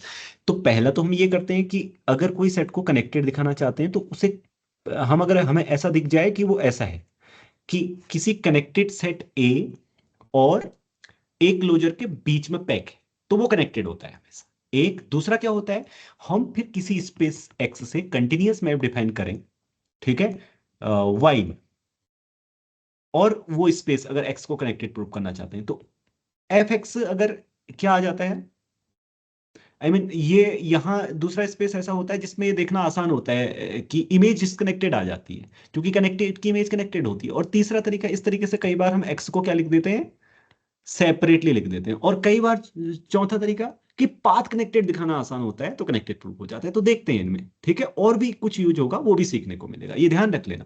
सो यही चीजें यूज होंगी, ठीक है। A all polynomials in x that do not vanish at t. Now I think many of you, सब बहुत सारे बच्चे ऐसे होंगे जिनके दिमाग में ये आ गया होगा, क्योंकि कल हमने ऐसा क्वेश्चन किया है लेकिन वो ऐसा ही नहीं था, दूसरा था, लेकिन आपके दिमाग में आ गया होगा कि ये कनेक्टेड है या डिस्कनेक्टेड। एक इंट्यूशन कह रहा होगा कि क्या कह रहा है इंट्यूशन, डिस्कनेक्टेड है या connected. Do not vanish at, disconnected, disconnected कह रहा है। तो देखो क्या करते हैं। सो पहला, हाँ सोहन तुम बोल रहे थे ना डिस्कनेक्टेड। Yes sir. ओके, सो मैं P5R लिखूंगा। हाँ, P5R का मतलब अभी से होगा स्टूडेंट्स ये सम AI XI। देखो बच्चों कई बार ऐसे होता है कि मैं भी लॉन्ग कर देता हूँ। हाँ, आपके दिमाग में भी कोई चीज इजी आए तो बताना, ऐसा नहीं कि मैं तो कोई बहुत महान आदमी नहीं हूं ना, तो मैं भी लॉन्ग कर सकता हूँ। कभी भी आपको शॉर्ट मुझसे अच्छा चीज पता चल रहा हो तो तुरंत बताना। जैसे एक बच्चे ने बताया ना कि सर यहाँ तो डायरेक्टली जल्दी से हो जाएगा, मैं फालतू में कैलकुलेशन कर रहा हूँ, right. So do not hesitate to give me suggestions, okay. मतलब मुझे, मैं एक्सेप्ट करूंगा उसको, बहुत अच्छा लगेगा मुझे कि हाँ, ऐसा नहीं कि यार मुझे सजेशन दे रहा है, ऐसा कभी भी नहीं सोचता। मैथ्स में ऐसा सोचना भी नहीं चाहिए, ठीक है, कभी भी नहीं। And try always to learn from everyone, no matter he is older than you और younger than you, okay. That doesn't matter, क्योंकि कई बार हमारा अहंकार रोक देता है हमें, है ना। तो अहंकार को धूल धूसरित कर देना चाहिए ऐसे समय में, सीखने के समय में। सीखने में ना कोई बड़ा ना कोई छोटा। चलो, सो P5R हमने ये लिख दिया, तो राइट। सो डिफाइन P5R2। बताओ, सोहन ही बताएगा अब तो। बताओ सोहन, क्या डिफाइन करूं? कहाँ मैं डिफाइन R6, करूं? R6, R6 में करूं या R में करूं? R में, सॉरी R में। R में by sir phi of P equal to P of 2। Okay चलो, phi of, हाँ मैंने F वही। लिख दिया, वही लिखूंगा मैं, F2, okay student, F2, right. So image of P5R क्या है बताओ, आप लोग सोचकर देखो क्या आ रही है। R देखने में आसान है ना, सबको दिखाई देगा कि जीरो नहीं आएगा, क्योंकि नो नो नो, हाँ सॉरी, मुझे क्षमा करें, मैं लिख रहा हूं कि इस वाले को A लिख देता हूं। हमें इस सेट का नाम A दे देता हूं, फाई A, ठीक है, इसका नाम A कहिए, जो सेट उसने A में दिया है। All polynomials that do not vanish at T, and this is a continuous function, okay, continuous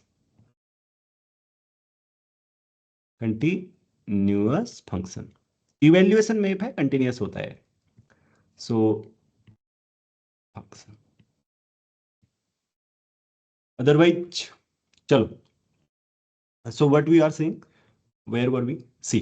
तो फाई ऑफ ए क्या आएगा, R/0 आएगा, राइट, आएगा ना। ऐसे पॉलिनोमियल्स जो 2 पे वेनिश नहीं होते हैं उनकी इमेज ये आएगी ना। क्योंकि देखो आप कहोगे सर इसमें सारे एलिमेंट कैसे आए, जीरो तो नहीं आएगा क्योंकि कोई भी 2 पे वेनिश नहीं हो रहा है। और आप कहोगे 3 कैसे आएगा, मैं बोलूंगा ए में 3 भी तो है ना, सारे कांस्टेंट पॉलिनोमियल हैं ए में, जीरो को छोड़कर, जीरो को छोड़कर सारे कांस्टेंट है, क्योंकि ये पूरा का पूरा भी ना ए के अंदर है, तो ये तो आएगा ही। समझ में आई बात? But this is disconnected. So by a well-known theorem that image of a connected set under a continuous map is connected, this set is, so A is disconnected.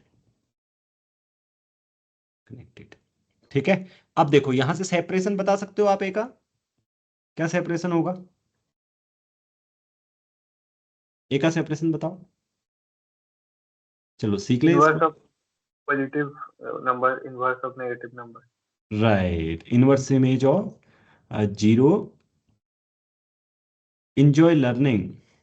Ready to enjoy. Okay. So मतलब क्योंकि ये दोनों open set हैं. Inverse image of open set under continuous map is open. Okay. So ये disconnection भी आ गया. ठीक है. सेपरेशन भी आ गया. चलो. So अब आते हैं all polynomials in x whose derivative vanishes at t equal to 3. Now derivative vanishing at t equal to 3. Okay. So क्या होगा? बोलो. इसमें क्या कुछ ऐसा तरीका काम कर रहा है जैसा आपने ऊपर मैप किया? नहीं. अभी क्या करेगा? मे भी कर भी सकता है, लेकिन एक दूसरा तरीका, पाथ कनेक्टेडनेस. ओके. अगर सेट पाथ कनेक्टेड हो गया तो फिर कनेक्टेड हो जाएगा. अभी कुछ बच्चों को टोपोलॉजी नहीं भी आती होगी, चिंता मत करो, सब कुछ डिस्कस कर रहे हैं. केवल टोपोलॉजी नहीं आती तो एनबीएचएम क्वालिफाई नहीं होगा, ऐसा मत सोचना. एनबीएचएम क्वालिफाई करना आसान है, वो भी मैं बताऊंगा कैसे, स्ट्रेटेजी क्या रहेगी एग्जाम में. ठीक है. चलो. सो बी पर आप सीखने का प्रयास करो जितना आ रहा है, इंजॉय करो बस. All polynomials in x whose derivative vanish at t. मान लो कि एफ और जी आपके किस में है? बी में है. ओके. एफ और G is in B. Right. So this thing, ओहो, दिस थिंग टी यूज हो रहा है, नहीं एक्स यूज हो रहा है ना, टी यूज करता हूं. आप मुझे बताओ ये कहां होगी जी?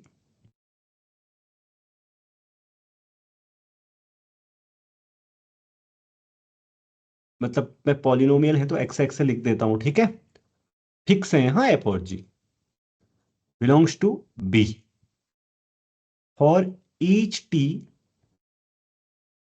इन दिस इंटरवल, है ना? क्यों? मैं आपको दिखा देता हूं. देखो फाई टी, मैंने एक मैप डिफाइन किया है. फाई कहां से? क्लोज इंटरवल 0 1 से आपके स्पेस बी में, जो क्या कर रहा है? आपके टी को सेंड कर रहा है इस मैप पर, T A plus 1 minus T G. ये एक पाथ मिल गया आपको. Is a path, phi is a path, continuous path rather, continuous mapping है. आप इसको बहुत ही आसान है ये देखना, कंटिन्यूअस मैप है. Okay. Continuous path, uniformly continuous rather, I think, path from F to G. देखो 0 पे कितनी वैल्यू ले रहा है? 0 पे जी वैल्यू ले रहा है. Right. G to f. 0 put करोगे कितनी वैल्यू आ रही है? जी. टी की जगह 0 पुट करो, जी आएगा. 1 पुट करोगे, एफ आएगा. एफ और जी को कनेक्ट करने वाला पाथ मिल गया हमें. और ये सारे के सारे फंक्शंस हर टी के लिए किसके अंदर हैं? बी के अंदर है. क्यों? क्योंकि इनका डेरिवेटिव करो तो आप करके देखो derivative. Five D by D x करना. हाँ, तुम डी बाई डी टी मत कर देना. ठीक है. चलो. So T of F dash X 1 minus T of G dash X. तो वेनिस हो रहा है या नहीं हो रहा है? हर किसी टी के लिए वेनिस हो रहा है ना डेरिवेटिव. क्यों? क्योंकि एफ का डेरिवेटिव भी वेनिस हो रहा है 3 पर जी का डेरिवेटिव भी वेनिस हो रहा है. So phi T vanishes at derivative at 3. T उसने यूज किया था ना. ओ सॉरी, मतलब कंफ्यूज तो नहीं हो गए? मैंने एक्स यूज करना चाहिए था, मैं गलती कर दी. एक्चुअली उसने टी यूज किया था. कोई बात नहीं, कंफ्यूजन के लिए सॉरी. कंफ्यूजन लक्स, right. Okay, let me clarify. So see, मैं टी की जगह उस मैंने मतलब, चलो मैं एक्स से रिप्लेस कर दो. Okay. So sorry for this confusion. What should I do now? मतलब टी और एक्स, उसने टी यूज किया, मैंने भी टी यूज कर दिया 0 1 के लिए. तो आपको कंफ्यूजन तो नहीं हुआ? अब मैं थोड़ा सा सुधार देता हूँ. हाँ, मतलब टी और एक्स को एक्सचेंज करना पड़ेगा, और क्या है, बस यहाँ पर एक्स लिख दो। नहीं, ऐसा करता हूं मैं, आप थोड़ा सा ऐसा समझ लीजिए कि उसने एक्स दिया है, ठीक है, ऐसा समझ लीजिए, चलिए उसने एक्स दिया है, समझ लीजिए एक्स वेरिएबल, इससे फर्क ही क्या पड़ता है। मान लो कि एक्स इक्वल टू 2 है, यहाँ पे एक्स इक्वल टू 3 है, ऐसा मान लो, नीचे से मैं करेक्ट कर लूंगा, ठीक है। बस तरीका तो सीख गए ना, राइट।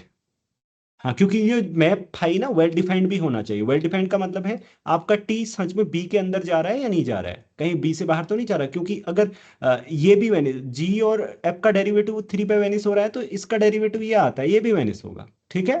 तो ये पाथ कनेक्टेड सेट है। ये पहला वाला डिस्कनेक्टेड, दूसरा वाला पाथ कनेक्टेड, तीसरा वाला, अब तीसरा वाला कोई बताए तो मानो जल्दी से, कहे कि यार ये तो सिमिलर है, ऐसा कह दे कोई। Is it not similar? Similar, right. Okay, right. This set से सी है, इसको ए यूनियन बी लिख दो। Vanishing at t equal to 4, ये है उनका कलेक्शन जो vanishing at t equal to 5। तो आपको नहीं लगता इन दोनों में कॉमन भी है? ये भी एक तरीका सिखाना है ना आपको, इस तरीके से सब रिवाइज हो जाएगा।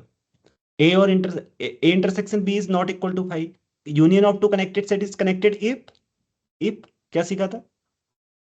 ए intersection B is not 5। Intersection. हाँ, तो बस हो गया।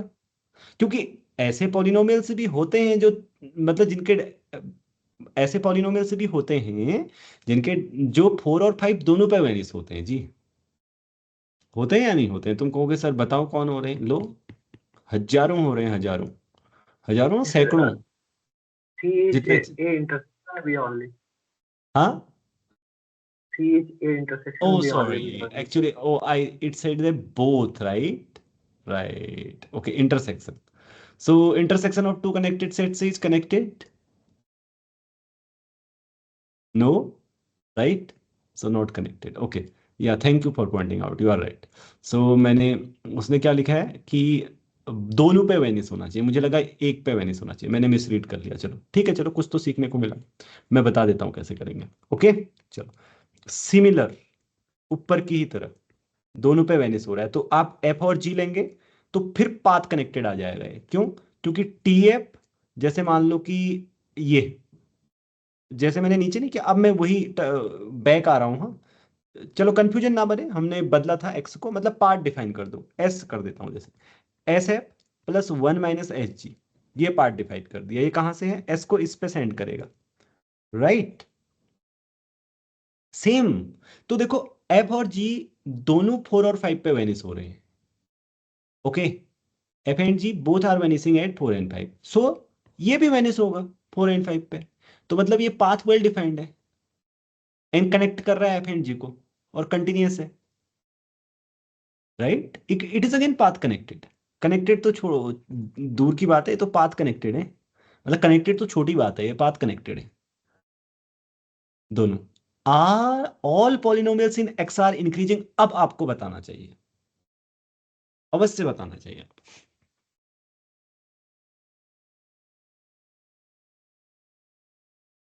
कॉमन सेंस वाला भी बताएगा इसको अभी कि ये क्या है।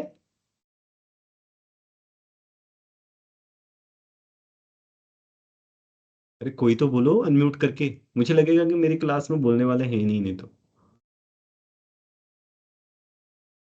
तुम्हें क्या लग रहा है, तुम बोलो बस, कनेक्टेड लग रहा है, डिस्कनेक्टेड?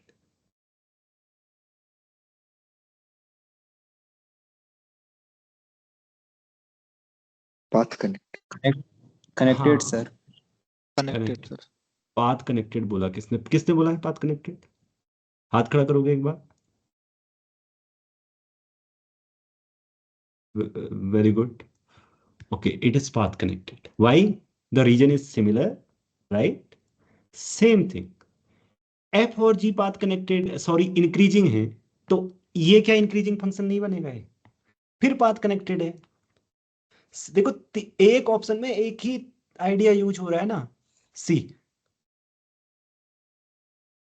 मैं डी को लिख देता हूं आपके लिए। तो क्लोज इंटरवल 0 1 है, इससे एक पार्ट डिफाइन करते हैं आपके सेट डी में, ठीक है। दो फंक्शन से ले लो वहां से डी से, ये क्या हो रहे हैं, दोनों इंक्रीजिंग है, ठीक है, पॉलिनोमियल से इंक्रीजिंग है। तो मान लो कि आपका जो नंबर एस है वो जाता है किसके पास, सेम थिंग जो हमने ऊपर की थी, S F and 1 - S G, continuous map है, okay. You can do it, it's continuous और यूनिफॉर्मली कंटिन्यूअस रेदर, ओके। सिर्फ आप करके देखना, आपको पता चल जाएगा, बहुत ही आसान है कंटिन्यूटी प्रूफ करना, यूनिफॉर्म कंटिन्यूटी प्रूफ करना, ओके। सो ऐसे लेना, S1 - S2 लेना और देखना फिर, ठीक है। आपको आ जाएगा कि m times norm, norm of something something, okay. So see, अब मुझे ये बताओ कि ये वेल डिफाइंड है या नहीं, बस वही चेक करना है कि वेल डिफाइंड है या नहीं, ठीक है। इंक्रीजिंग, एस को फिक्स देखना है अभी, एस के बारे में मत सोचना, इंक्रीजिंग नहीं है क्या, चलो मैं टी लिख देता हूं। आप सोचो आपने 2 पॉइंट लिए T1 और T2, अब इसको as a function of T1 and T2 देखो, तो क्या, सर हाँ सर यहाँ पर एफ और जी तो इंक्रीजिंग फंक्शंस है और एफ और जी पॉलिनोमियल्स है, तो F dash of X F dash G dash of X positive होगा। So S F plus 1 - S G, ये इसका डेरिवेटिव भी पॉजिटिव होगा। So this total function is also increasing. Right, right, ठीक बोला है उन्होंने, बिल्कुल, ओके। मतलब आई, तुम देख सकते हो ना, इंक्रीजिंग है, दोनों तरीके से देखो कैसे भी, क्योंकि कोई भी तुम यहाँ पे सोचो कि भाई आपके पास T1 और T2 है ना, ये भी देखना आसान है, और वो जो उन्होंने बोला वो भी ठीक है, क्योंकि डेरिवेटिव करोगे तो फिर एफ और जी पॉजिटिव रह रहे हैं हर पॉइंट पे, तो ये भी तो पॉजिटिव रहेगा ना, इसमें कुछ एस और 1 - एस कुछ अफेक्ट थोड़ी कर रहे हैं, मतलब नेगेटिव थोड़ी कर रहे हैं, ये उन्होंने बोला। अदरवाइज ऐसे ही देख लो आप, ये उतना भी, ये आपको, मतलब मैं ये जो लिख रहा हूं ये करना भी नहीं पड़ेगा, मन में ही सोच सकते हो आप। इंक्रीजिंग फंक्शंस का पॉजिटिव लीनियर कॉम्बिनेशन तो इंक्रीजिंग ही होता है ना, नहीं होता, बताओ आप, एफ और जी, फिर तो हो गया।